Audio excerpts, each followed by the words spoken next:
Bom, então, pessoal, meu nome é Brunella Vincenzi, eu estou na presidência da Andep por esse biênio. Eu queria dar boas-vindas a todas vocês e a todos vocês. É uma honra para a gente estar aqui hoje discutindo os direitos indígenas. Essa é a segunda live que a gente faz sobre o tema. A primeira a gente fez com a exposição do professor Danilo e da professora Liliana. E agora a gente vai fazer novamente, dando espaço, né, e dando voz aos juristas indígenas para falar para a gente sobre a perspectiva interna, né, dos direitos indígenas, né, principalmente das suas violações. Eu queria agradecer, então, primeiramente, pela realização da live, pela parceria, o trabalho conosco, o Laboratório Social e a Síntese Eventos, a CLA, que é uma livraria que está nos ajudando também, uma editora, que está nos ajudando com a divulgação de livros e a divulgação do evento, sorteio de livros. E eu queria passar a palavra para a nossa mediadora da noite, a professora Liana, e para começar os trabalhos, então, sem mais demoras, né, Liana? Eu queria estar vendo aqui o Camilo, agradecer o Camilo do Laboratório Social que está aqui também, toda a equipe. Muito obrigado e bom debate para todos nós, então. Muito obrigada, Brunella. Muito obrigada pela realização desse debate online, né? Mais um painel da Andep sobre as violações dos direitos dos povos indígenas em tempos de pandemia. Queria agradecer à Andep por essa realização, agradecer também ao professor Danilo Paiva Ramos, né, professor da UFBA, que está juntamente aí na organização desse painel online, e ao Fórum sobre Violações de Direitos dos Povos Indígenas da Andep. Agradecer pelo convite e agradecer principalmente à APIB, a Rede de Advogadas e Advogados Indígenas da Articulação dos Povos Indígenas do Brasil, por ter aceito o convite e ter abraçado conosco essa iniciativa da Andep. Vou passar aqui, então, fazer as apresentações dos nossos convidados, nossas convidadas dessa noite. Nós temos aqui conosco para esse debate a Samara Pataxó. A Samara, ela é advogada indígena, mestra e doutoranda em Direito pela Universidade de Brasília, especialista em Estado e Direito de Povos e Comunidades Tradicionais pela UFBA, a Universidade Federal da Bahia, assessora jurídica do Movimento Unido dos Povos e Organizações Indígenas da Bahia, o MUPOIBA, e compõe a rede de advogadas e advogados indígenas da Articulação dos Povos Indígenas do Brasil. Nós temos aqui conosco hoje a Cristiane Baré, a Cristiane Soares Baré também, que ela é do povo Baré, da terra indígena Alto Rio Negro, no Amazonas, é bacharel em Direito, formada pela Universidade do Estado do Amazonas, da UEA, com habilitação em Direito Ambiental em 2013 e pós-graduada em Gestão Pública, também pela UEA. A Cristiane, ela é militante do movimento indígena e do movimento de mulheres, atualmente presta assessoria jurídica para a coordenação das organizações indígenas da Amazônia Brasileira, COIAB, é secretária adjunta da Comissão Especial de Defesa dos Direitos dos Povos Indígenas, do Conselho Federal da OAB, e compõe a rede de advogadas e advogados indígenas da APIB. E temos conosco o Dinamã Aferjurum Tuxá.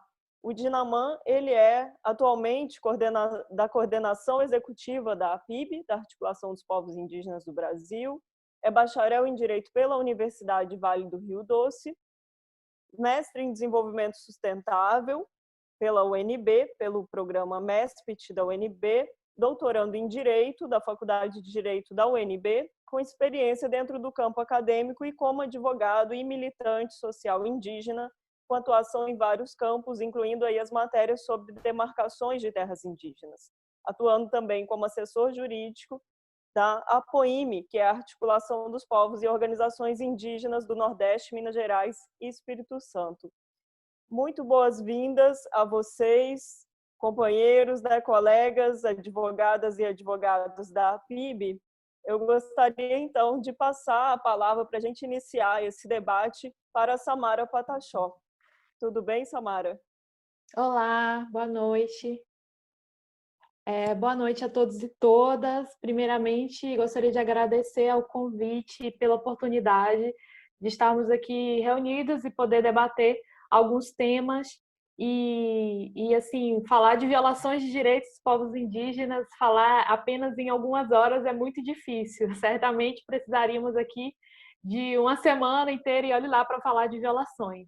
Mas o nosso desafio aqui é tentar compilar e tentar trazer algumas provocações e reflexões sobre essa temática, que é extremamente importante, e trazer um pouco, tanto eu quanto Dinamã e Cristiane, que é um prazer estar aqui dividindo esse painel com eles, meus parceiros e colegas aí de luta, e com certeza pretendemos trazer aqui várias discussões, vários temas que possamos talvez não se esgotar aqui, mas aprofundar em outros momentos. Mas inicialmente é isso. Muito obrigada. Bom, para falar sobre o tema que perpassa o tema proposto, né, violações de direitos dos povos indígenas, não há como a gente começar a falar de violações de direitos sem a gente lembrar, sem a gente voltar um pouco no tempo e falar de violações em um período em que não tínhamos direitos.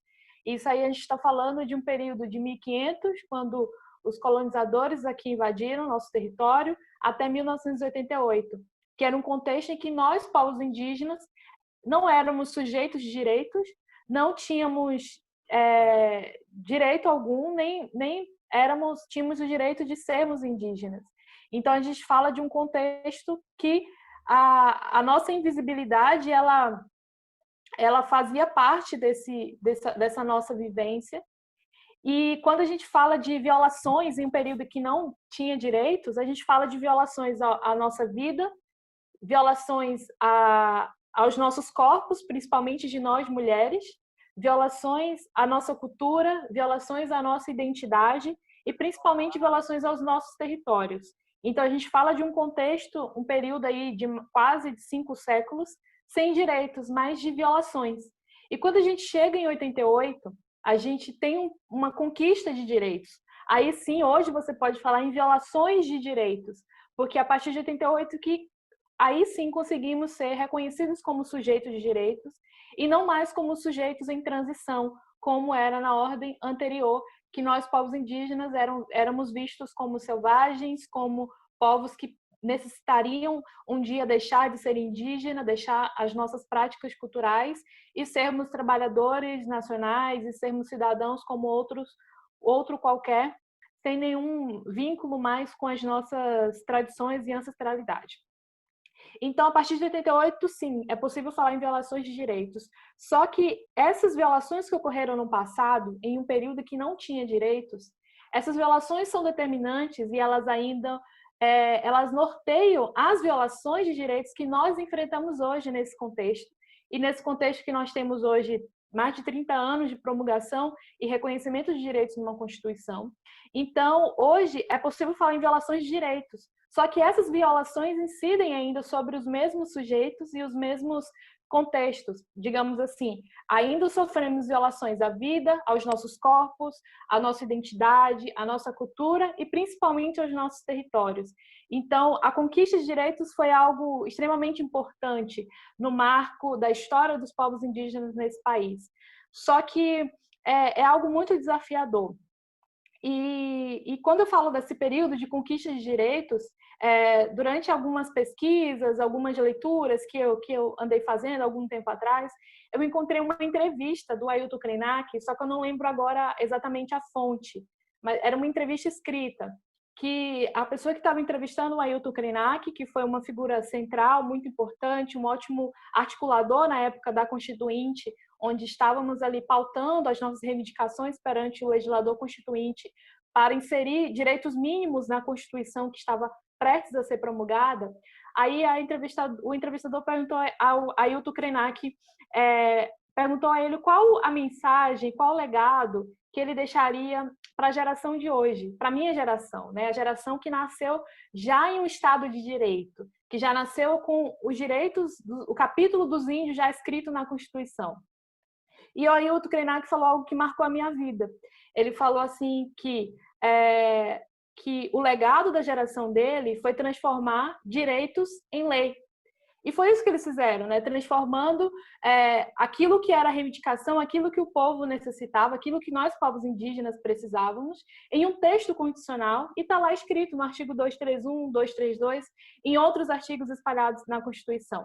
Só que o legado da minha geração e da nossa geração aqui, de Namã, Cris e outros parentes que hoje militam nessa causa, é fazer com que esses direitos, que foram transformados em lei, se tornem efetivos, que a gente possa efetivar esses direitos. E aí eu me deparo com uma mega responsabilidade, porque, claro, com certeza foi uma luta muito grande, intensa, para a geração dele poder travar essa luta, romper com os limites que na época eram impostos sobre os povos indígenas, porque não poderíamos ser indígenas, éramos tutelados, vivíamos em uma ditadura civil-militar.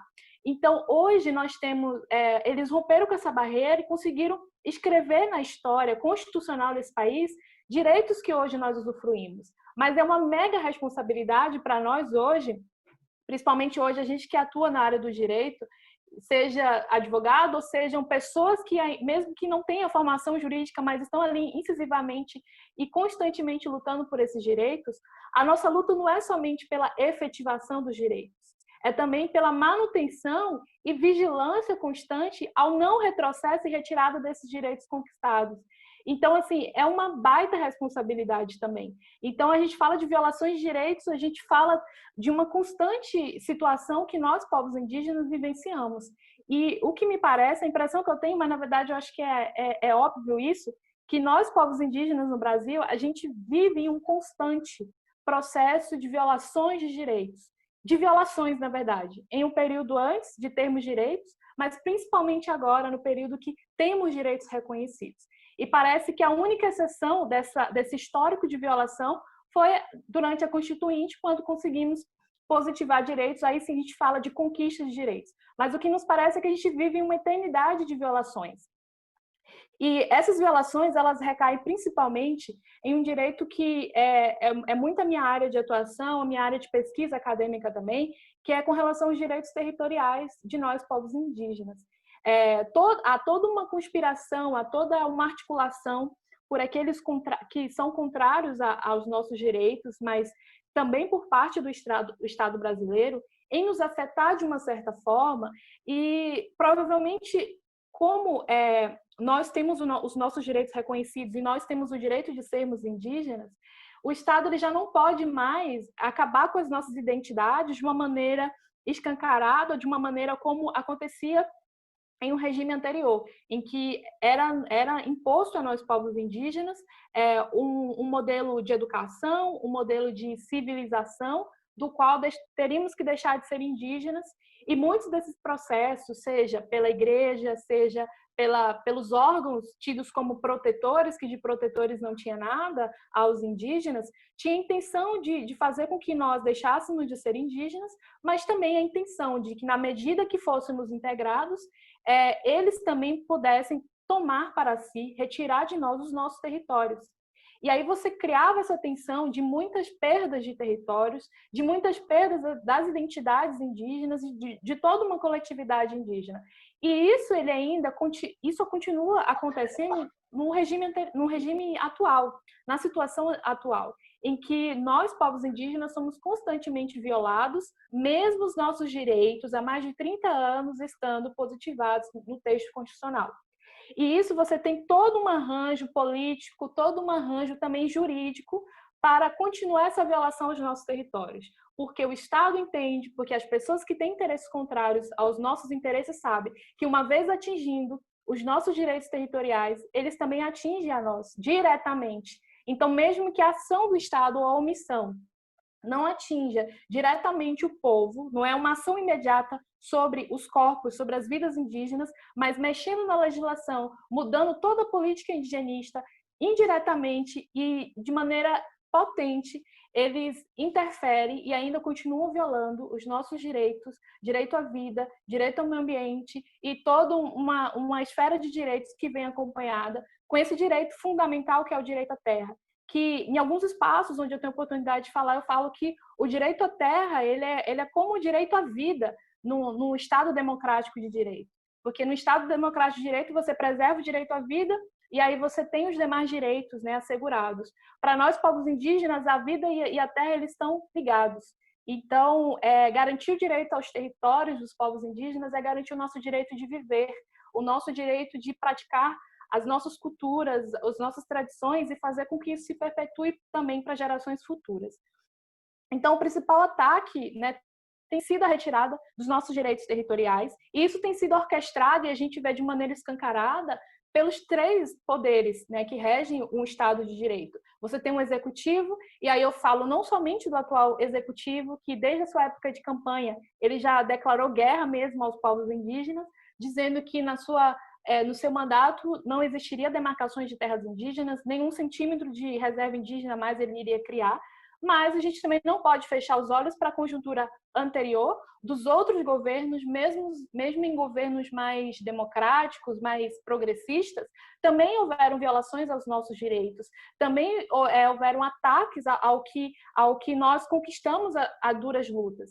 Então, a gente fala que, independentemente de ser um governo de esquerda ou ser um governo de direita, nós, povos indígenas, vamos continuar fazendo frente a qualquer tipo de governo, porque as nossas causas, as nossas demandas transcendem a essas ideologias.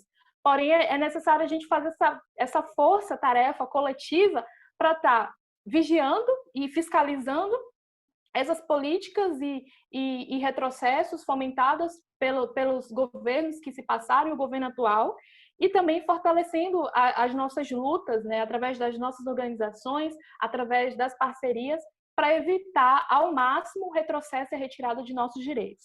E aí a gente tem um poder executivo e hoje cada vez mais intenso, cada vez mais difícil esse diálogo, encontrar de fato que a questão indígena nesse governo é muito difícil a gente ter esperança de que vai melhorar alguma coisa, porque a gente está assistindo tudo isso acontecer e isso nos preocupa bastante. Mas também por parte do legislativo, que por muito tempo persegue as questões indígenas, tendo em vista as bancadas ali totalmente contrárias aos nossos direitos, a bancada ruralista, a bancada evangélica também, e outras bancadas que conformam com esses interesses do Poder Executivo, principalmente atualmente, né, no governo atual, de realmente atacar e tentar retirar e mexer nos direitos que nós temos. E também o Poder Judiciário. E aí a gente tem o STF, que em alguns anos, né, vem trazendo decisões que têm sido prejudiciais para nós povos indígenas, inclusive fazendo interpretações do texto constitucional de forma a restringir direitos, ao invés de efetivar direitos. E uma dessas medidas e teses adotadas pelo Supremo está a tese do marco temporal, que foi trazida à tona aí do julgamento da Raposa Serra do Sol. A gente está falando o quê? De 10 anos atrás, né? Em 2009, quando saiu o acordo da Raposa Serra do Sol. Então, a gente vivencia 10 anos aí de aplicação constante da tese do marco temporal, não só no âmbito do judiciário, mas também as outras esferas de poder acabaram adotando essa tese e fazendo arranjos, né, e fazendo leis, projetos de leis, e fazendo decretos, e fazendo parecer como o parecer 001 da AGU, enfim. Os outros poderes acabaram incorporando a tese do marco temporal, que limita o reconhecimento de direitos e a demarcação das terras indígenas à data de promulgação da Constituição, que é 5 de outubro de 88, como um limite, como um critério objetivo a fim de demarcar ou não terras indígenas. E no âmbito do judiciário, é muito comum, e a fundamentação daqueles que defendem a tese do marco temporal é de que ele é um critério objetivo e que vai trazer segurança jurídica, né, nas soluções dos casos que envolvem conflito fundiário. Só que aí eu me pergunto, que segurança jurídica é essa? Segurança jurídica para quem? Segurança jurídica para aqueles que sempre tiveram privilégios nesse Estado, aqueles que sempre usurparam e invadiram territórios indígenas. A segurança jurídica é para eles? Né? E a segurança jurídica para nós, povos indígenas, que há mais de 500 anos estamos aqui sendo violados, os nossos direitos, e há cerca de 30 anos temos direitos constitucionais reconhecidos na Constituição, e até hoje a gente não vivencia essa segurança jurídica, seja a segurança jurídica dos nossos territórios, seja a segurança psíquica, a segurança social, a segurança cultural também. Então, isso está completamente desprotegido, e essas violações, elas são latentes, e cada vez mais tem sido drástico, e tem sido muito difícil para os povos indígenas sobreviverem nesse país. Então, diante disso, a gente tem toda essa conformação de políticas anti-indígenas, a gente tem um desmonte das instituições, principalmente da FUNAI, que cada vez mais tem se afastado do seu papel quanto o órgão, né, responsável pela política indigenista, e a FUNAI cada vez mais tem se afundado e hoje, nesse atual governo, tem sido o braço de apoio às ações e intenções do agronegócio, da grilagem e de todo tipo de violação aos direitos indígenas. Então, nós, povos indígenas, continuamos nós por nós mesmos. E por isso que é importante a gente estar nesses espaços e trazer à tona um pouco dessa situação e também buscar apoio da sociedade, buscar apoio de pessoas que possam entender e se somar a nós, a essa luta constante que nós vivenciamos, para que não vivenciamos mais um contexto de violações, mas de efetivação, mas também de cobrança, também de buscar mudar essa situação que há anos nós vemos vivenciando. E já finalizando, porque eu não sei quanto tempo falta, eu também não queria me alongar muito, e deixar também, né, para os meus colegas complementarem e continuarem, né, com esse debate, a gente está numa situação de pandemia que, na verdade, o vírus ele chega para todo mundo, só que os efeitos desse vírus ele é diferente, né? Ele não é o mesmo para todo mundo. E nós, povos indígenas, como sempre, historicamente, somos completamente vulneráveis a esse tipo de vírus, não só esse, mas de outras pandemias e epidemias que nos afetaram e nos mataram no passado. E hoje a gente vê um governo totalmente alheio, totalmente despreocupado, nem aí, omisso, com as vidas que estão morrendo, né, em todo o mundo e em todo o país. E parece que para eles esse vírus veio a calhar, porque eles estão assistindo os povos indígenas morrerem, se acabarem, e para isso, para eles é algo fantástico, porque o vírus está dando conta de algo que eles não conseguiram, que foi matar os povos indígenas. Mas a gente é resistente, né? A gente segue resistindo e reinventando nossas formas de resistir. E espaços como esse é espaço importante para a gente denunciar os descasos, né, que o Estado brasileiro tem feito e os desmontes que o Estado tem feito. E a intenção do Estado sempre é acabar com os povos indígenas. Afinal, a gente é visto, e aí, historicamente, como atrapalho ao modelo de progresso e desenvolvimento do país. E eu encerro aqui falando algo que eu falei em um encontro no sábado com um painel sobre direito ambiental, que sempre nos colocaram esse estigma de sermos atrapalho ao progresso do país. Eu acho que eu tenho olhado isso como algo positivo, porque enquanto esse modelo de progresso, de desenvolvimento, foi um progresso que mata vidas, foi um progresso que destrói florestas, é um progresso que deixa marcas de sangue por onde passa, vamos continuar sendo, sim, atrapalho a esse modelo de progresso, até que os governos, até que o Estado brasileiro nos ouça e comece a fazer ou pensar em um modelo de desenvolvimento mais sustentável, com a nossa efetiva participação e que a gente possa construir um país melhor, mais justo, junto com os povos indígenas, que somos povos originários desse país, e seguimos na luta, seguimos na resistência, e é isso, eu agradeço, devolvo a palavra para a Liana, e muito obrigada, pessoal. Muito obrigada, Samara Pataxó. Eu tenho visto aqui que a gente já está chegando perguntas, só para informar que ao final das 3 exposições a gente vai abrir para um debate e volto para as perguntas. Muito obrigada, Samara. E eu gostaria de passar então a palavra para a Cristiane, que é do povo Baré, da COIAB e também da APIB.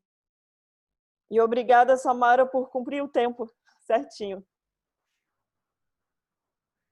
Gostaria, então, de passar para a Cris. Boa noite a todos. Gostaria de cumprimentar todos que estão participando dessa live. Agradecer pelo convite da Liana, né, e demais. Também quero saudar meus colegas, meus parceiros de militância, Samara e Dinamã, Puxar, qual eu tenho o prazer de vez em quando estarmos juntos. E como a Samara já comentou com vocês, né, um pouquinho, para a gente falar dos direitos, das violações dos direitos dos povos indígenas, a gente iria precisar realmente de muito tempo, mais ou menos, eu não poderia nem dizer que tempo nós precisaríamos para falar sobre isso, né? Porque, historicamente, né, os povos indígenas eles já são vítimas do Estado brasileiro, né? Desde essa política de discriminação que é enraizada, né, dentro da nossa população do país, inclusive a própria negligência atual do Estado, né, e a negação desses direitos. A luta para conseguir esses direitos dos povos indígenas, ela foi bastante longa. Nada chegou de presente, vamos dizer assim. Inclusive, os 2 artigos que estão na Constituição também não foram dados de presente para os povos indígenas, mas eles são resultados de uma luta de lideranças antigas que vieram, que lutaram, né, para que fosse garantido esses direitos. E aí, eu vou falar um pouco mais atualmente como que se encontram esses direitos. Nós estamos vivendo, os povos indígenas do Brasil estão vivendo atualmente, estão enfrentando riscos graves de violação desses direitos, né? Vocês imaginem a luta toda que foi para garantir esses direitos para os povos indígenas, e aí, em vez do governo implementar esses direitos, nós estamos vendo a perda desses direitos, né? E qual seria a violação que eu vejo nesse momento que é mais importante, que a gente tem que combater? Realmente as invasões dos nossos territórios. Porque realmente o território ele está ligado à nossa vida como indígena. Ela faz parte da gente, né? É do nosso território que nós comemos, que nós tiramos as nossas ervas, é o território onde nós dançamos, onde nós trazemos as nossas culturas.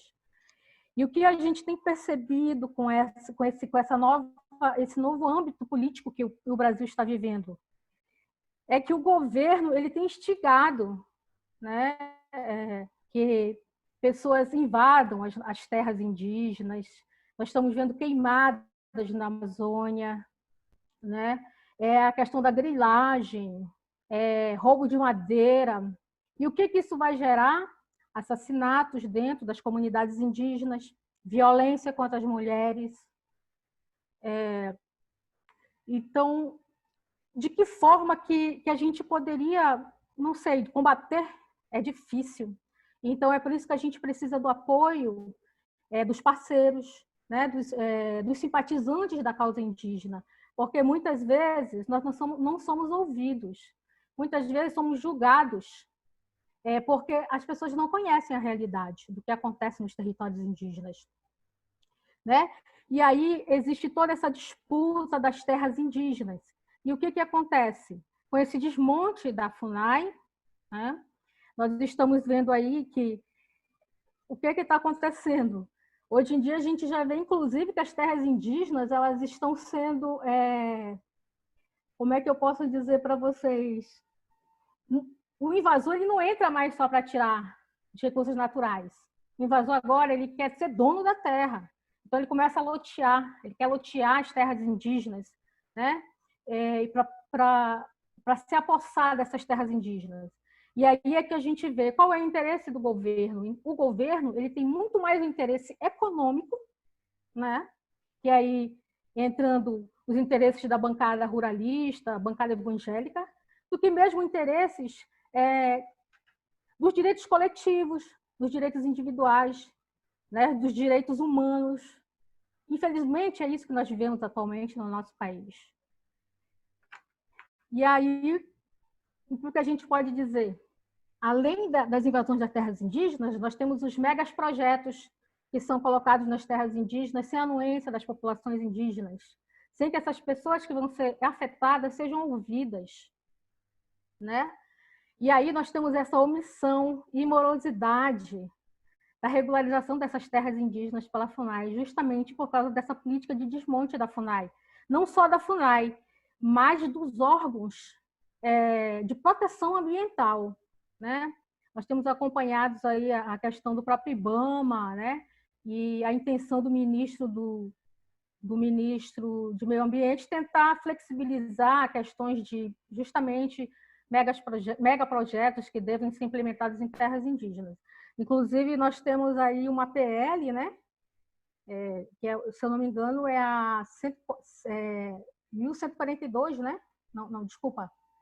Nós temos a PL aí, a 191, 2020, né? Que a gente entende que seja uma regularização do esbulho possessório para as terras indígenas. Né? E aí o movimento, inclusive, tem lutado contra isso.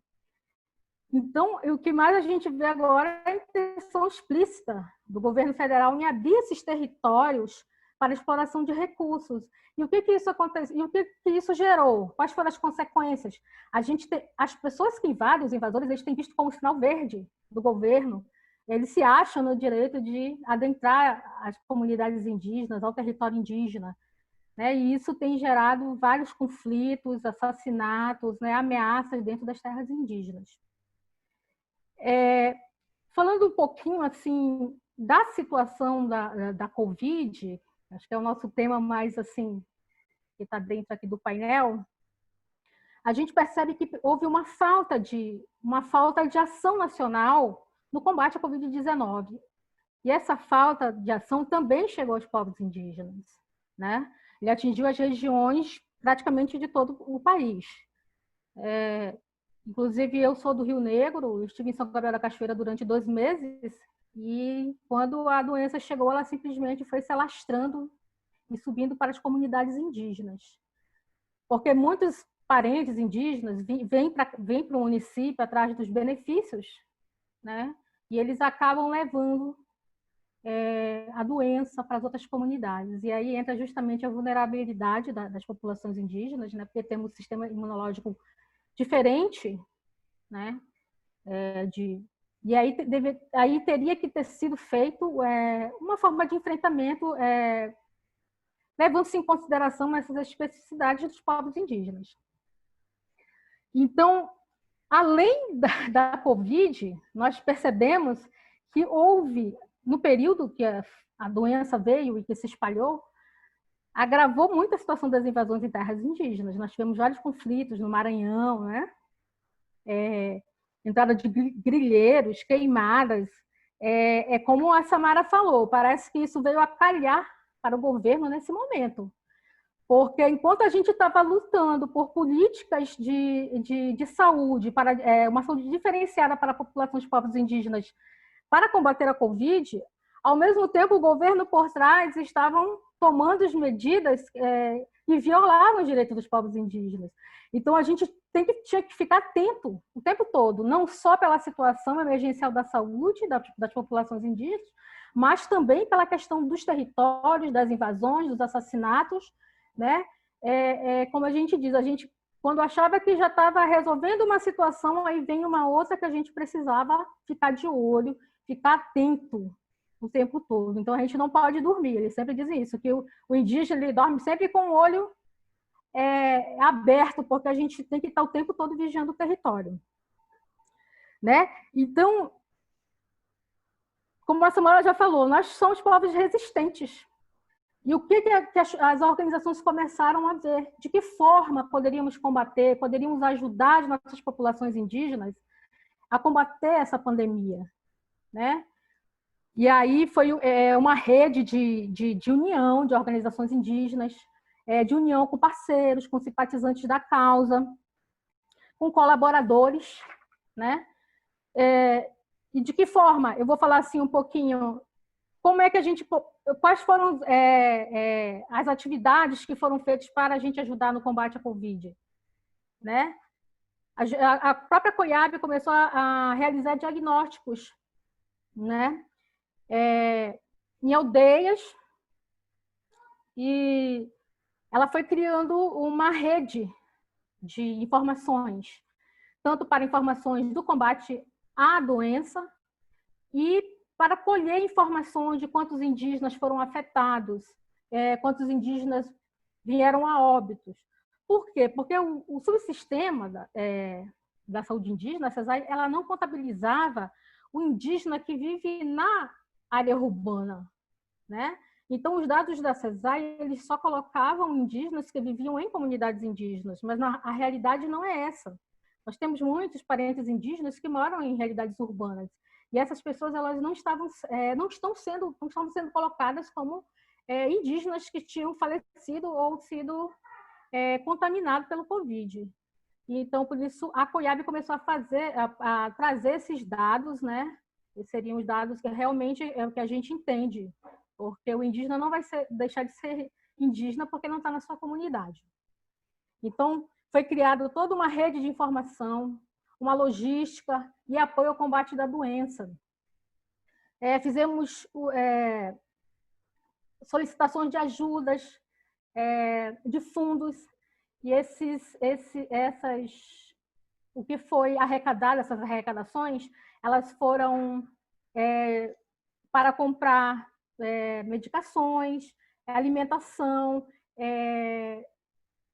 produtos de higiene para que fossem encaminhados para as comunidades indígenas, né? Então, falamos com as organizações de base e essas arrecadações elas estão sendo encaminhadas para essas comunidades indígenas. Mas aí há uma grande preocupação. Qual seria a preocupação?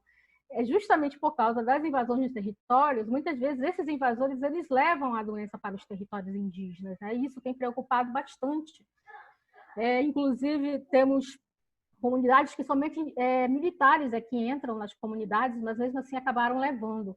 Então, essa é uma das grandes preocupações, né, do movimento indígena, de que forma não levar para as comunidades, porque as comunidades indígenas são áreas muito distantes, remotas, não tem nenhuma assistência de saúde, vamos dizer, um tratamento complexo, não existem UTIs. Então, muitas vezes, os pacientes eles têm que ser trazidos das comunidades, né, para municípios mais próximos para se dar essa assistência. Então, muitas vezes, essa demora para trazer esses pacientes que acaba sendo fatal nesse período. Então, essa é a grande preocupação, eu acredito, de todo o movimento indígena. E, além dessas campanhas de arrecadação, dessas redes de informações, o movimento indígena também procurou ver de que forma as medidas jurídicas e legislativas poderiam ser utilizadas a favor do movimento, a favor das populações indígenas nesse momento, né? Tanto é que nós temos aí a PL 1142, né, 2020, que nós tivemos a relatora, a doutora Joênia Wapichana, onde trouxeram uma forma de medidas, né, emergenciais para as populações indígenas. Graças a Deus, ela foi aprovada. Agora, de que forma ela vai ser implementada? Essa é a grande preocupação também. Porque nós temos as grandes dificuldades, os DICEIs têm dito que as dificuldades que eles têm enfrentado é justamente o repasse dos recursos. Os recursos não estão chegando em tempo hábil nos DICEIs, nas pontas, né? Então, a gente tem que começar a cobrar isso, porque as populações indígenas realmente precisam desse apoio nesse período que a gente está vivendo. Então, eu acredito que é mais ou menos isso também que eu quero falar, as violações continuam, né? Todo dia é dia de luta, todo momento a gente tem que estar atento. E, assim, não tem sido realmente fácil para as populações indígenas viver essa situação, porque além de toda a situação agravada que os povos indígenas já viviam, agora ainda veio mais a pandemia, e que a gente acabou ficando mais vulneráveis nesse momento atual que a gente está vivendo no país. Tá bom? Aí eu deixo também para o companheiro Dinamã completar aí. Um abraço para todos, gente. Eu agradeço a participação. Muito obrigada, Cristiane Baré, pela sua contribuição, trazendo, sobretudo nesse momento, né, o contexto amazônico, o contexto da terra indígena Alto Rio Negro, nessa região aí que está com a situação muito agravada, né, nesses tempos da contaminação pela pandemia da Covid. Eu passo agora, então, a palavra para o Dinamã Tuxá, para nos brindar também com a sua exposição. Boa noite a todos e a todas que estão aqui nos acompanhando. Quero saudar todos vocês aqui, os palestrantes, os organizadores, e agradecer para ter mais uma oportunidade de estar colocando um pouco da conjuntura, né, tanto jurídica quanto política dos povos indígenas no Brasil. E é importante frisar, né, que diante de todo esse processo violento que os povos indígenas foi acometido, né, na data da invasão, nós passamos por algumas situações muito semelhantes com as situações atuais, né? Por exemplo, na data de 1500 a 1831, foram criadas 24 regulamentações, né? Essas regulamentações ditavam a escravidão dos povos indígenas. Regulamentava como é que seria o domínio português e das igrejas sobre os povos indígenas. Mas também, nesse mesmo período, né, foram tentadas regulamentar 23 regramentos, 20 regramentos, né, encabeçada pelo Papa Paulo III, né, que tentava, de alguma forma, reconhecer o direito dos povos indígenas. Mas, na época, também não foi bem vista, né, e não foi aprovada. Só em 1831, né, o número de lei 27, que aboliu, em definitiva, a escravidão para os povos indígenas, em 1831. O número da lei era número 27. Né? E, diante disso, de 1562 a 1891, quando foi promulgada a primeira Constituição brasileira, nós começamos a ser sujeitos detentores de direitos sobre o território que assim habitava. Né? De lá para cá, até 1910, quando foi criado o SPI, que é o Serviço de Proteção Indígena, a aplicação da norma que estava escrita, ela nunca ocorreu. Então, eu estou afirmando que é algo semelhante ao que nós estamos vivenciando hoje, porque nós temos um texto constitucional que é referência mundial, nós temos normas, direitos extraordinários, né? Direito ordinário, leis complementares que regulamentam, né, os direitos dos povos indígenas, que tentam, de certa forma, dialogar e reconhecer e implementar ações do Estado dentro das terras indígenas. Não é o que está ocorrendo. Pelo contrário, né, nós estamos vivenciando um cenário político a qual o governo destina 8 milhões para a FUNAI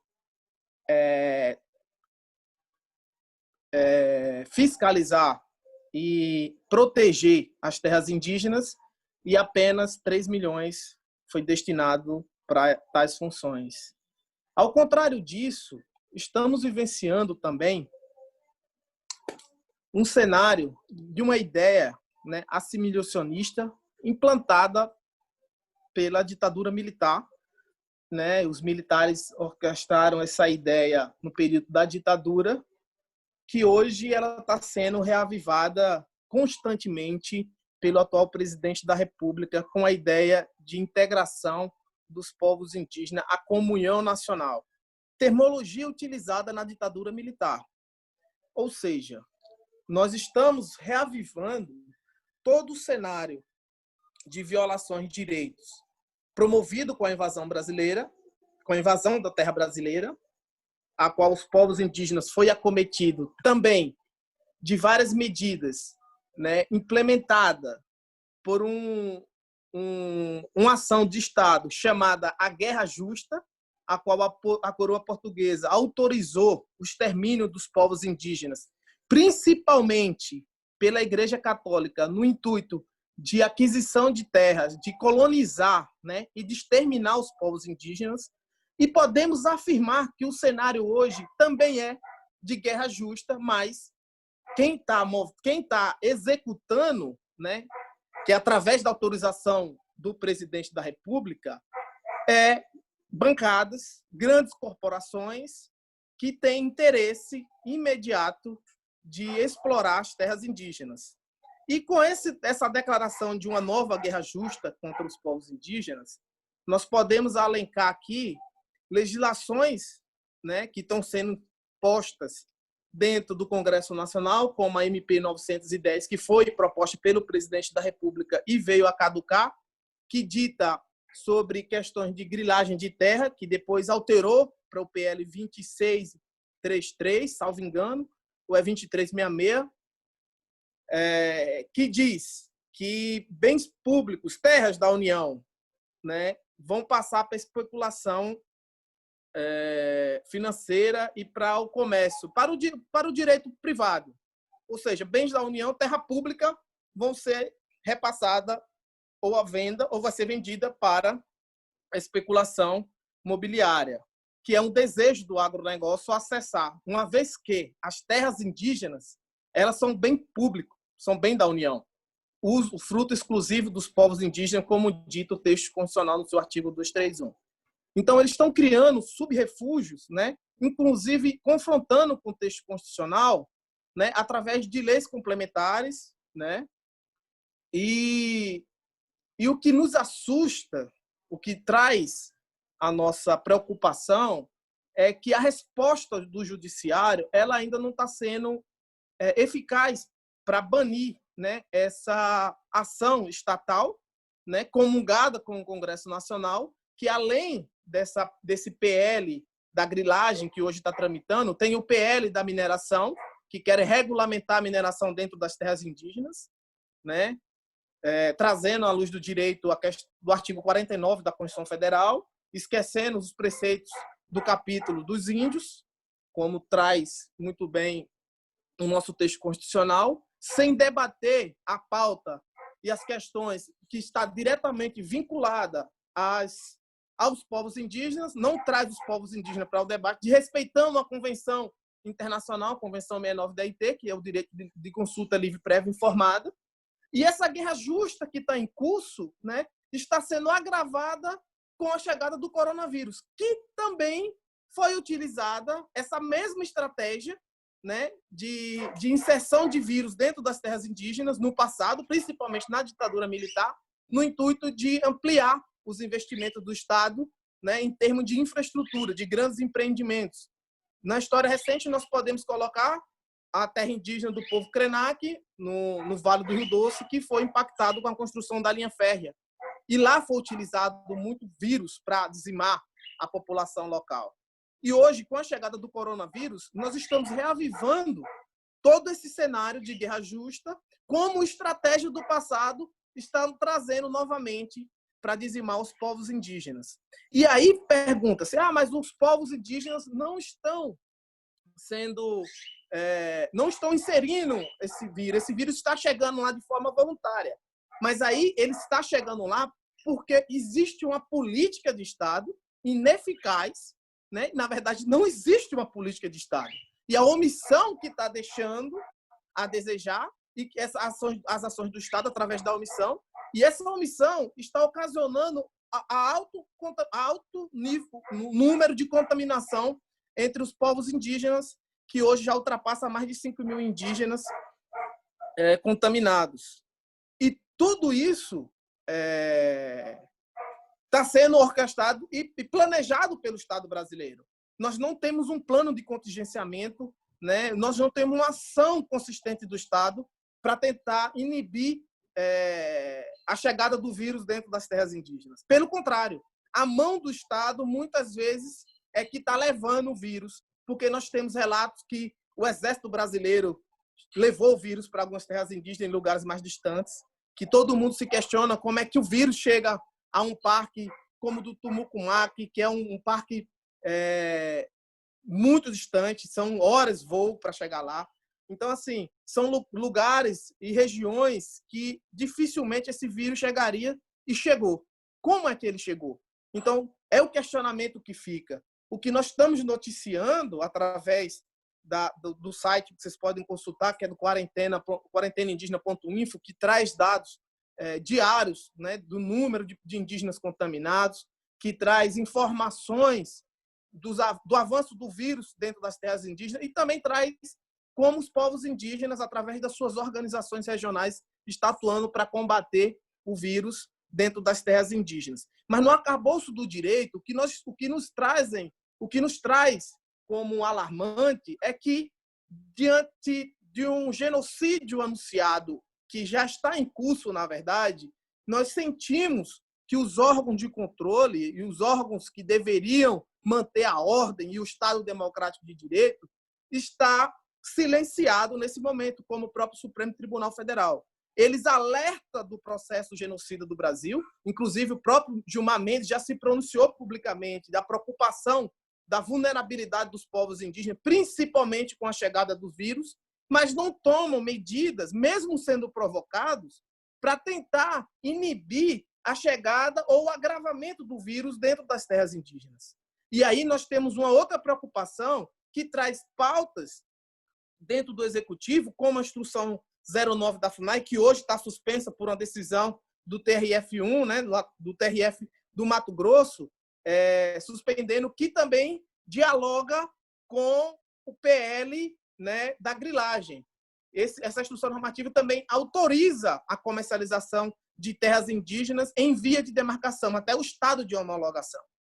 E, como foi suspenso, o governador do estado do Mato Grosso propôs um PL, né, estadual, de número 17, que se iniciou em abril de 2020, com o mesmo conteúdo, autorizando a grilagem de terra, inclusive autorizando a emissão de cadastro ambiental rural dentro das terras indígenas sobreposta.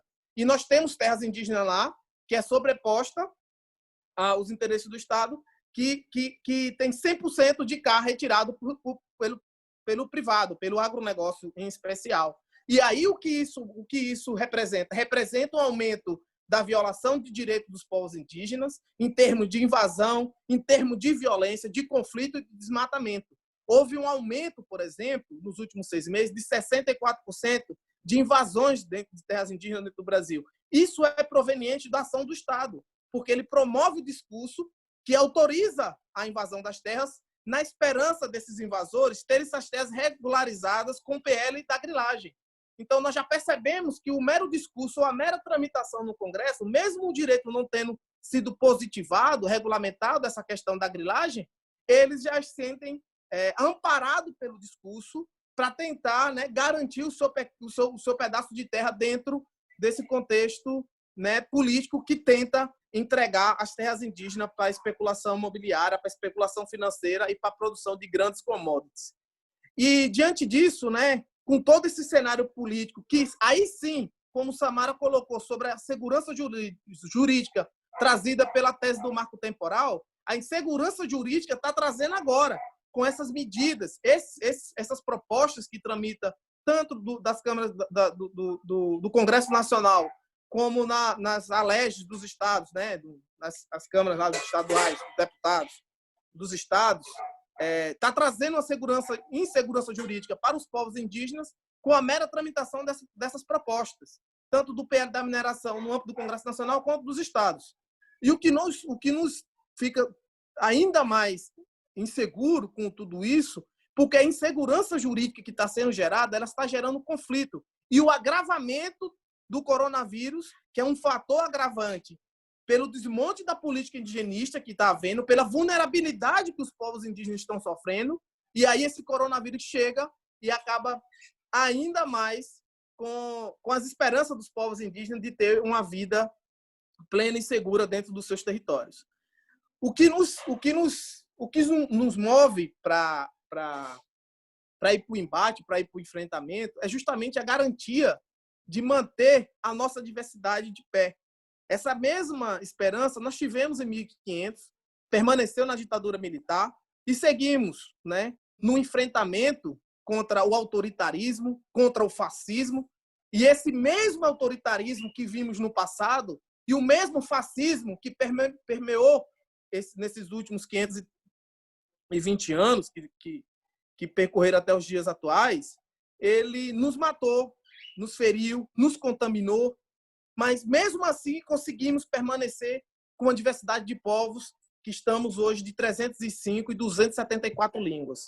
Ou seja, mesmo diante de tantas violações promovidas pelo Estado, pela Igreja, através de guerra justa, né, que está em curso até os dias atuais, que está sendo fomentada até os dias atuais, mesmo assim nós conseguimos garantir a nossa integridade enquanto povo, enquanto etnia, né, enquanto nação. E, diante disso, nós seguimos ainda no enfrentamento, mesmo no contexto de pandemia, e estamos garantindo um PL emergencial 1142, que a nossa deputada Joana Naptiana foi a relatora, como a Cristiane bem abordou aqui. Só que se esbarra nesse momento, né, mesmo sem ter sido aprovado no Congresso Nacional, no Senado e na Câmara dos Deputados, está no gabinete do presidente da República. E aí ele nem sanciona, nem veta, nem faz nada. Está lá. Uma semana está lá parado. Se fosse matéria de interesse do governo, com certeza já estaria posta aí, como foi a reforma da Previdência, como foi a reforma trabalhista, que também fomos impactados com todas essas reformas, sem sombra de dúvidas. Mas, como algo que vai trazer de benéfico para os povos indígenas, tem o problema do interesse político, porque o nosso inimigo declarado, né, na atualidade política é o presidente da República, comungado, em comum, tem as bancadas que compõem o Congresso Nacional. Então, assim, nós estamos vivendo um cenário tão agravador, tão problemático politicamente falando, que com a chegada do coronavírus, nós percebemos que tudo que nós estávamos vivenciando poderia ficar pior. E realmente piorou bastante, porque o Estado utiliza da justificativa, né, da imunidade baixa dos povos indígenas, da vulnerabilidade biológica, como eles utilizam, para praticar maldades e esquecendo que a nossa maior vulnerabilidade ela é política. Porque se existe vulnerabilidade biológica, imunológica, ela está sendo agravada com decisões políticas. Porque se o indígena morre, não é porque a imunidade dele é baixa, é porque não está tendo atendimento. E aí onde gera as diversas violações. Porque esquece que os povos indígenas são sujeitos de direitos, eles são munícipes, ele pertence a ente da federação. E esse deve ser assistido como qualquer outro cidadão. Infelizmente, pelo ser indígena, ele é excluído, inclusive, dos dados oficiais da União, que com muita pressão, né, a CESAI, que é a Secretaria Especial de Saúde Indígena, atualizou suas informações e chegou próximo aos dados construído pela POIME e das suas organizações de base. No mais, é isso. Eu quero agradecer e dizer que nós estamos aqui abertos para o debate. Muito obrigado. Muito obrigada, Dinaman Tuxá, pela sua contribuição. Obrigada a todas e todos aqui presentes. Eu vou, aqui que estão nos acompanhando, né? A gente já tem aqui algumas perguntas que eu fui anotando. O pessoal também, Ana Maria, tem me auxiliado, agradeço também. Eu passo, então, aqui as perguntas que já chegaram pelo chat e gostaria também de mencionar aqui pelo fórum e pela Andep, a gente tem feito sorteios, não exatamente sorteios, né, de livros. Então, o momento agora das perguntas que vocês fizeram aos nossos convidados, mas a gente também gostaria de fazer uma pergunta, duas perguntas para o nosso público, que a gente já está aí com praticamente, acho que, quase 90 participantes, para as pessoas que responderem as questões vão receber 2 livros aqui, 2 exemplares do livro Protocolo de Consulta Prévia e o Direito à Livre Determinação, que é um livro organizado pela Verena Glass, da Fundação Rosa Luxemburgo e do Centro de Pesquisa e Extensão em Direito Socioambiental, o CEPEDS. O livro está disponível também em e-book gratuitamente, tanto no site direitosocioambiental.org, que é o Centro de Pesquisa e Extensão em Direito Socioambiental, e na Rosa Luxemburgo. Isso já tem o link aí para o livro. Mas os exemplares físicos, então, a gente vai disponibilizar. Eu gostaria de propor aqui algumas perguntas, já com base nas falas. A primeira pergunta para o livro é muito fácil, né? Inclusive, o Dinaman já mencionou. Quantos povos indígenas a gente tem no Brasil e quantas línguas? Essa pergunta. Então, o primeiro a responder quantos povos indígenas nós temos no Brasil e quantas línguas, quem acertar, né? Já vai receber o livro, então a gente pode enviar pelos correios. 305 povos, Camila respondeu. Camila, a resposta está certa. São 305 povos, 274 línguas. A Camila, então, vai receber o livro, depois passa o endereço aí para o pessoal da organização, se já tem no cadastro, para a gente fazer o envio do livro. A segunda pergunta que eu gostaria de fazer, então, não para os nossos convidados, mas para vocês que estão aí nos assistindo para receber o livro, segundo exemplar, qual o primeiro caso sobre demarcação de terras indígenas? Essa é um pouquinho mais difícil, porque não foi mencionada aqui, mas para quem já tem conhecimento dos casos, na Corte Interamericana de Direitos Humanos, no sistema interamericano. Dos casos brasileiros que chegaram na Corte, a gente teve um primeiro caso julgado sobre demarcação de terras indígenas. Douglas já respondeu o caso Chucuru. Douglas vai receber o livro. Muito obrigada pela participação de vocês. Eu passo aqui agora, então, Douglas, Marina, acho que quem respondeu primeiro, depois o pessoal do suporte me ajuda aí. Eu passo, então, agora, a gente teve aqui cerca de 7 perguntas para os nossos convidados, né? Então, muito obrigada a participação de vocês, Cris Baré, Samara Patachó e Dinaman Tuxá. Muito obrigada por terem aceito, né, participar desse painel. Eu passo aqui as perguntas dos nossos assistentes. A Maria Marques trouxe a pergunta se existe uma base de dados em que é possível acessar os processos administrativos de demarcação de terra indígena. Então, uma pergunta bem pontual, se existe essa base de dados. Eu vou fazer todas as perguntas e aí eu passo a palavra aos nossos 3 palestrantes, que eu acredito que as perguntas dialogam bastante e para vocês poderem contemplar. A Samara Mendes pergunta de que forma garantir esses direitos que estão na Constituição aos povos indígenas, sendo que o governo representa um próprio direito a partir do direito burguês. Gabriel Chaves pergunta, desde 1988 temos a categoria terra e área indígena, mas as populações, esses povos, têm a posse e a propriedade é da União. Por esse motivo que se gera tanta insegurança, tá? Essa é a pergunta do Gabriel. Clara de Oliveira pergunta se existe uma diferenciação entre terra e território. Maria pergunta qual é a atuação mais efetiva no sentido de barrar essas invasões às terras indígenas, que foram mencionadas nas falas.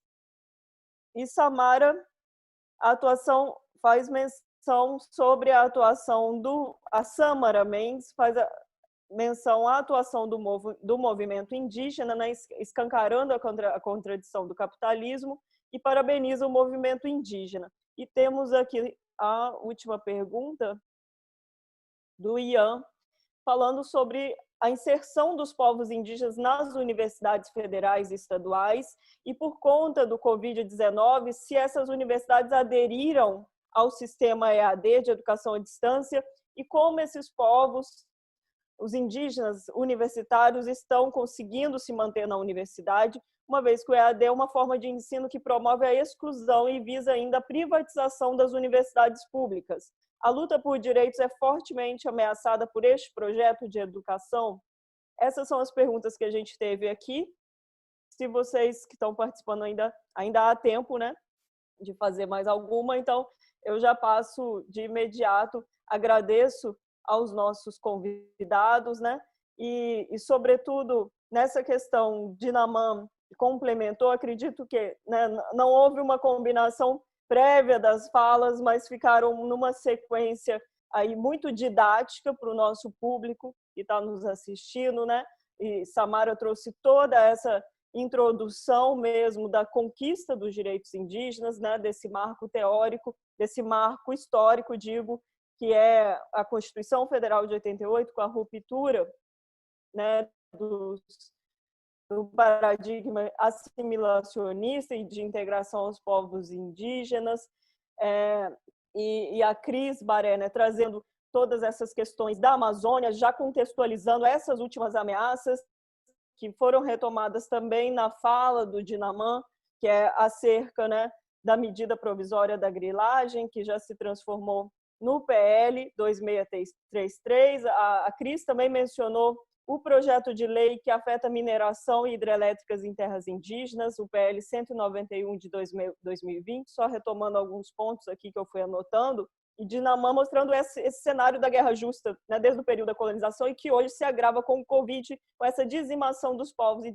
disseminação pelo vírus, com a omissão do Estado. Então eu aproveito para perguntar, a partir dessa fala, do Dinaman, complementando, né, amarrando as três falas, dessa omissão e desse crime, dessa responsabilidade do Estado. Qual a estratégia que vocês, enquanto rede de juristas, advogadas e advogados indígenas vinculados à APIB, têm feito para denunciar, né? E aí a nível do judiciário ou das instâncias internacionais, quais os caminhos que vocês têm traçado nessa estratégia jurídica e que é também política, como bem disse Dinaman. Então, passo a palavra para vocês, para vocês aí retomarem essas perguntas que tomamos nota aqui. Deixa eu ver se chegou mais alguma. Isso, se esse modelo de posse da terra, Gabriel pergunta, seria ideal para as populações indígenas, né? Retomando a pergunta que já foi feita. Quem gostaria de começar? Eu posso começar eu anotei algumas, e aí a que ficar eu respondo uma ou duas aqui, Dinaman e Cris respondam outras, ou complemento o que eu falar. A primeira, que foi a base de dados para acompanhar, né, os procedimentos demarcatórios. A gente tem o site da FUNAI, que tem lá uma parte que fala de terras indígenas. Em uma das abas lá tem escrito terras indígenas, aí você tem uma lista de terras em procedimento em curso ou já homologadas, que é a última fase do procedimento administrativo. Mas além do site da FUNAI, tem também no site do Conselho Indigenista Missionário, que é o CIMI, e também do Instituto Socioambiental, do ISA. Eu acho que são as três bases de dados assim, que mais conhecidas, né, que a gente tem a quantidade de terras demarcadas, as que estão pendentes de demarcação, e também algumas matérias, algumas coisas relacionadas a esses territórios. Essas são as mais conhecidas. E, deixa eu ver, eu posso responder também essa diferença entre terra e território. A gente geralmente usa uma maneira bem didática de explicar isso. Inclusive, tem um livro do Gerson Baniwa, que é um livro bem conhecido, que eu esqueci o nome agora, que é Povos Indígenas, o que você precisa saber. E o Gerson, ele traz uma distinção bem didática mesmo, que esse livro ele visa alcançar pessoas que talvez não sejam da academia, pessoas que não conheçam a realidade indígena. Eu acho que é a bibliografia mais básica e o conceito mais básico que ele traz. E, claro, considerando a diversidade de povos, como o Dinaman ressaltou, somos 305 povos. É difícil você dizer que tal definição é a definição que todos os povos entendem, né? A gente sempre tem que ter noção e tomar como base essa diversidade. Só que quando a gente fala de distinção de terra e território, existem algumas definições mais unânimes entre os povos. Então, para nós, povos indígenas, quando a gente fala direitos territoriais, a gente fala tudo isso que envolve, né, a terra. Mas aí às vezes a gente fala território, mas é porque o território, ele é algo mais abrangente.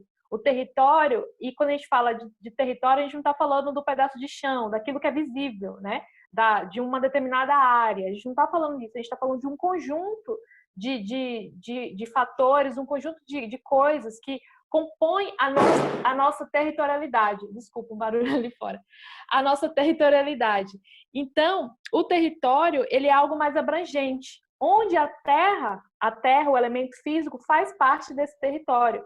Então, o território, ele é completo. Ele tem os sujeitos indígenas, as nossas culturas, as nossas áreas de preservação ambiental, os nossos rios, os cemitérios indígenas, uma área de fazer rituais. Então, o território, ele envolve diversos elementos físicos e também não físicos, espirituais, digamos assim. É o que a gente chama de cosmologia indígena.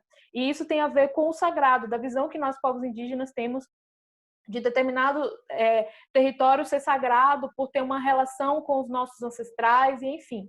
Então, a terra é um elemento que compõe o território. Eu estou tomando como base a referência de que o Gerson Baniwa traz, e acho que a maioria dos povos indígenas também entendem dessa forma, que a terra faz parte do território, onde há múltiplas territorialidades. Aí já é outro conceito que a gente vai trabalhando, e essa territorialidade ela é expressa de outras formas. Então, não sei se ajudei ou se eu confundi mais, mas é mais ou menos isso. E aí eu passo para os colegas, se eles quiserem responder as demais ou complementar o que eu disse. Se faltar alguma coisa também e eu puder complementar depois, estou à disposição.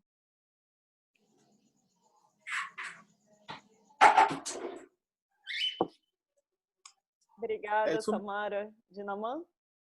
É isso mesmo, Samara. Foi perfeito. Agora, eu não consegui, Ana, anotar as perguntas, porque eu estou aqui fora e não estou tendo... Eu não trouxe. Além da... Você pode repetir alguma pergunta para eu? Claro.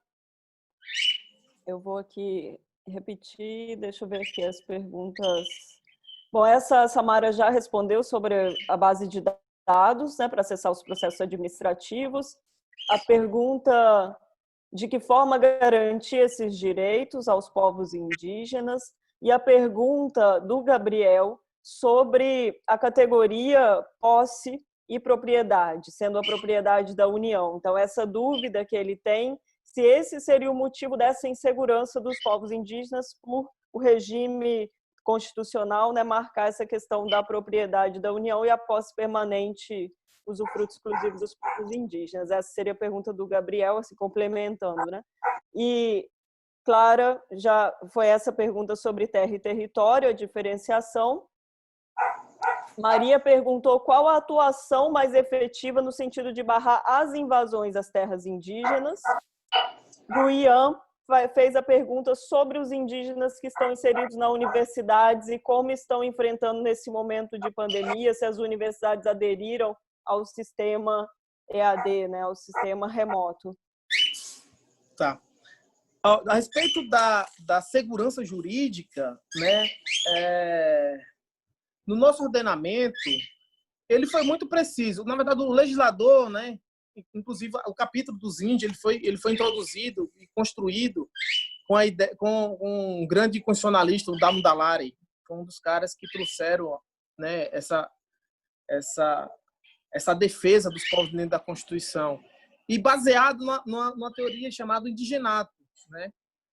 E foi que deu subsídio para trazer o debate sobre a questão do território dos indígenas e da segurança jurídica. Agora, sobre a questão do usufruto que os povos indígenas têm em termos de propriedade, o motivo não é esse.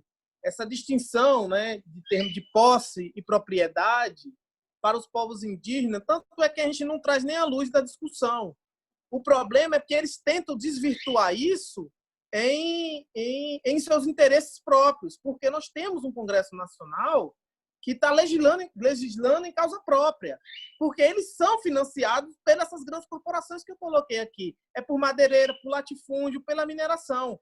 Então, eles estão legislando e tentando deturbar, tentando mudar, né, interpretações do texto constitucional que não cabe. Essa distinção que existe em termos de posse e propriedade, principalmente o direito de usufruto exclusivo dos povos indígenas, nos contempla. O problema é a forma que está sendo interpretada por eles. Porque, para a maioria dos juristas, como o próprio Damo Dalari, que foi um dos pensadores da época, né, constitucionalista, é muito claro isso. Né? Não pode ser utilizado, não pode gerar insegurança jurídica, até porque as questões que regem o texto constitucional da pauta indígena, das questões indígenas, é tido como cláusula pétrea. Por aí você já tira qualquer tipo de discussão de mutação do texto constitucional a respeito do tema. São cláusulas pétreas. Trata-se de direitos fundamentais. Né? É um direito congênito, é um direito originário. Não há que se interpretar de outra forma. O Estado brasileiro só tem que declarar a terra indígena. Ele não pode discutir o mérito, por exemplo. Né? Se a terra... Enfim, é declaratório, através de um estudo antropológico, né? E outros estudos técnicos. E a respeito que ela traz, como é que pode ajudar, né? Como é que a rede está atuando a respeito dos advogados indígenas. Olha, nós temos várias frentes, né? E essas frentes elas são compostas por advogados indígenas, por parceiros, por organizações indigenistas, né? Nós temos uma mobilização nacional indígena que tem um núcleo jurídico com vários advogados, mas enquanto rede, né, essa ideia ela é uma ideia que está se formando, que estamos fortalecendo. Ela foi constituída, esse grupo de advogados indígenas foi constituído esse ano, por incrível que pareça, nós tivemos um primeiro encontro agora, no começo do ano, logo veio a pandemia, mas dentro das nossas ações, nós temos a própria Samara, que compõe, né, como advogada pelo Mupoíba, mas também é da rede. Ela é advogada, entrou como Amigos Curi num processo de repercussão geral que discute a questão do marco temporal. Nós temos ações de mapeamento de processos que tramita dentro dos tribunais a respeito da temática de demarcação de terras indígenas. Nós temos ações em conjunto com a Defensoria Pública da União, com o Ministério Público Federal, né? Em especial entrando com representações contra a medida administrativa promovida pelos entes da federação, né? Em especial contra o presidente da FUNAI, né? E assim nós estamos construindo, né? Solidificando essa ideia, que é uma ideia de indígenas defender os próprios indígenas. Essa é a nossa essência, é a ideia, né? De mostrar a nossa capacidade, algo que ainda não foi superado a respeito da discussão da tutela, né? Que sempre trouxe à luz do direito a questão dos indígenas ser tutelado. Isso ainda está pregnado, né, no texto civil. Na nossa Constituição Federal, isso superou. Na prática, não houve uma superação disso. Nós temos vários tribunais que ainda têm essa dificuldade de entender que indígenas podem se qualificar e defender, e que indígenas podem também mover ações, ser parte de processo, né? Infelizmente, ainda estamos em fase de superação, ainda não foi superado. E a respeito do sistema de entrada, de ingresso e permanência nas universidades, sem sombra de dúvidas, haverá um impacto se porventura houver a implantação de ensino à distância, porque nós não temos acesso à internet. Isso é uma realidade muito da Amazônia, mas não só da Amazônia, mas das comunidades indígenas no geral. Muitas vezes não tem acesso à energia sequer. Como é que nós vamos debater? E os universitários indígenas, eles retornaram para suas terras. A grande maioria está de volta para suas aldeias. E como é que nós vamos debater uma igualdade?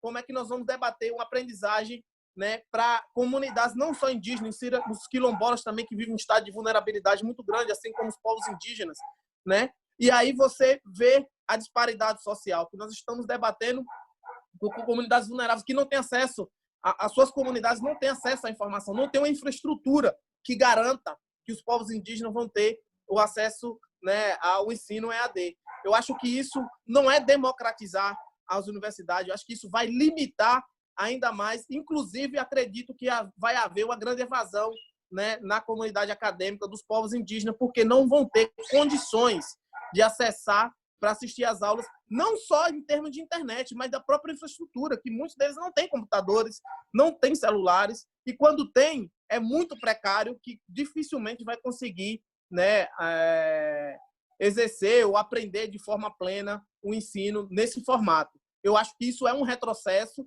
e que, se porventura for implementado, que até agora não tenho conhecimento, eu, quanto estudante ainda, que eu sou acadêmico ainda, dentro da UNB, se isso for implementado, pode ter certeza que nós vamos para o enfrentamento. Acho que Cris pode... Você não responde quase tudo aí. Eu vou só ajudar também, Dinamã, só complementar. Nessa pergunta, de que forma poderiam se evitar essas invasões, né, às terras indígenas? Dinamã já falou um pouquinho. Então, qual seria realmente a forma? Seria a regularização dessas terras pelo Estado brasileiro, né? Que infelizmente não está ocorrendo. Os processos estão parados, né? Nós não tivemos, o antigo presidente, o Michel Temer, não homologou uma terra indígena, né? Se não me engano, a Dilma homologou 2. E o que a gente pode esperar desse novo presidente, infelizmente, né? Então, eu acho que seria uma forma, né, da gente tentar evitar, seria justamente essa regularização, que infelizmente não está ocorrendo. E complementando também a questão dos indígenas inseridos nas universidades para o estudo EAD, não só os indígenas de universidade, mas de outros níveis, nível médio, nível fundamental, né, não tem condições de acompanhar os estudos dessa forma, né, porque realmente não tem a estrutura e, como o Dinamã já falou, que a nossa realidade da Amazônia é antes, e a internet realmente não chega, então isso realmente iria prejudicar bastante toda essa categoria de estudantes indígenas. Eu acho que é isso, né? Muito obrigada aos 3. A gente teve uma pergunta aqui sobre, mas eu acredito que foi também já trabalhada, abarcada, né, na resposta anterior, sobre a questão da terra indígena, né, do regime constitucional, que o Galdino perguntou sobre o contrato de mútuo, se aplica para manter a posse da terra, né? Então, só lembrar que no artigo 231, parágrafo 4º da Constituição estabelece que as terras, né, de que trata essa proteção constitucional, os direitos fundamentais dos povos indígenas, elas são inalienáveis, né, indisponíveis. Então, toda essa proteção, como o Dinaman bem colocou, são direitos originários, né? Então, com a demarcação, a União apenas declara um direito, ela não constitui um novo direito, porque esse direito é um direito originário dos povos indígenas. Então, acredito que já foi, inclusive, colocada, né, em relação ao marco temporal, e Samara mesmo atuando, né, nos casos, como Dinaman colocou, né, através da rede dos advogados indígenas da PIB. Eu gostaria de agradecer a todas e todos, né? E também aproveito para mencionar, enquanto professora da Faculdade de Direito da UFGD, da Universidade Federal da Grande Dourados, nós temos 2 estudantes indígenas, Clevely Sanabi, o Kaiowá, e o Jucinei, o Cuió Terena. E os 2 sempre manifestaram muita admiração por essa rede que tem se formado, né? E como vocês são inspiração para esses jovens que estão ingressando na universidade, né? No caso da minha universidade, as nossas atividades estão suspensas, a gente não está no regime remoto. Está tendo ainda essa discussão, né? Justamente por afetar a inclusão de todas e todos universitários, né? A gente poderia estar diante aí de uma evasão na universidade pública muito grande, né? E que isso, sem dúvida, vem a favorecer as ameaças que a gente tem, né? Enquanto mesmo os ataques que tem à universidade pública. Muito obrigada a todas e todos os participantes, obrigada a Andep por esse espaço, por nos ceder esse espaço, obrigada também Danilo, obrigada através, né, da pessoa da Brunella, presidenta da Andep, e eu agradeço principalmente aos nossos convidados, Dinaman, Samara e Cris. Muito obrigada por nos ceder o tempo de vocês. Sabemos que o momento é muito difícil para todas e todos, né, nesse enfrentamento, nesse momento da pandemia. Não sei se vocês teriam mais alguma consideração antes da gente encerrar, alguma questão que vocês queiram colocar. Não, só quero agradecer também a oportunidade a todos e todas que nos escutaram e que a luta segue e vocês podem, né, tá tendo acesso às nossas redes sociais da PIB, da Articulação dos Povos Indígenas do Brasil, e outras redes sociais de nós mesmos indígenas e acompanhando um pouco dessas nossas lutas, né, que não terminam e nem acabam por agora, mas que intensificam por conta do Covid, mas que vocês possam acompanhar de perto, né, a nossa realidade e somar de alguma forma as nossas lutas, seja nas redes sociais, seja depois que acabar essa pandemia. Quanto mais apoio, melhor, porque a luta, embora sejam os nossos direitos, mas alguns direitos nossos afetam também a toda uma coletividade, né? Principalmente o meio ambiente, porque todo mundo sabe que as áreas mais preservadas no Brasil de natureza são as áreas indígenas. Então, a luta pela defesa dos territórios indígenas tem que ser uma luta de todo mundo. Então, a gente pede o apoio de todos e todas, os universitários, né, as pessoas da sociedade civil que nos apoiem, né? E a gente precisa cada vez mais descolonizar o olhar do outro a nosso respeito. Isso é muito importante. Então, muito obrigada pelo espaço de poder estar dialogando com vocês e vamos nos ver por aí nas lutas ainda e me coloco à disposição para outros debates e outros encontros. Muito obrigada. Eu também só quero agradecer, tá? Agradecer a todos vocês pela paciência, pelo tempo aí que foi disponibilizado para que nós possamos dar voz aos povos indígenas e ecoar nossas vozes, porque nós precisamos também de ter esses espaços. Aqui também é utilizado como espaço de luta, né? Nós precisamos instrumentalizar mais pessoas através do conhecimento para agregar a nossa luta. Eu acho que esse modelo, né, de informação vindo dos povos indígenas é um modelo transformador. E nós precisamos que mais pessoas tomem conhecimento do que de fato está acontecendo, porque o que a mídia convencional passa, muitas vezes, não é a realidade dos povos indígenas. E é importante que mais pessoas tomem conhecimento do que está acontecendo através das falas dos povos indígenas e das lideranças indígenas. Então, muito obrigado por mais esse espaço e poder colocar um pouco da nossa realidade para todos vocês. Eu também queria agradecer, Eliane.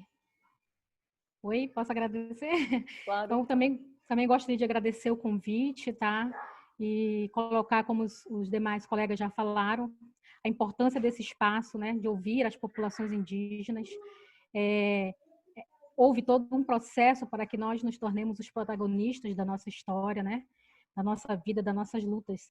Como o Dinamã falou, é justamente ter a rede de advogados para advogados mesmo atuarem dentro das comunidades, para os indígenas serem defendidos por seus advogados indígenas. Então, isso é bastante importante e é importante que a gente trazer também a nossa visão, tanto como indígena como juristas. Então, eu quero agradecer muito esse espaço e também agradecer porque vocês são parceiros, e os parceiros, eles são muito importantes para o movimento indígena. Obrigada, gente. Um abraço para todos. E convido todos a virem visitar aqui o Amazonas quando puderem, viu? Quando passar essa pandemia. Um abraço. Liana, eu gostaria de agradecer em nome da Andep aqui também. Não sei se tinha alguém falando, mas olha, dizer que eu estou emocionada. Eu queria agradecer especialmente a Samara, a Cristiane, o Dinamã, por terem participado, doado o tempo de vocês e respondido com toda a atenção e cuidado às nossas perguntas. Muito obrigado mesmo, em nome da Andep.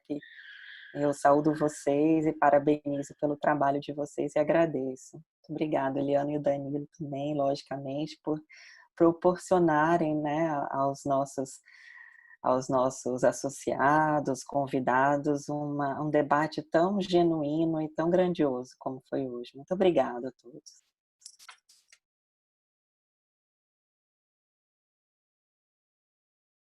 Obrigada, Brunella. Acho que com as palavras aí da presidente da Andep, a gente já encerra, né? Não sei se o Danilo também gostaria de falar, o Danilo está aí, né?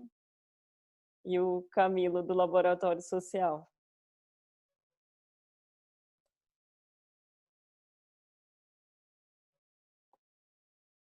Bem, boa noite. Queria parabenizar também, dizer que é um espaço muito importante para a mobilização, né? Ainda mais nesse momento de tão graves violações de direitos indígenas e omissões graves em saúde indígena. Só isso. Agradecer muito. Samara, Cristiane e Algina. Tá certo. Muito obrigado, gente. O espaço está aberto aqui.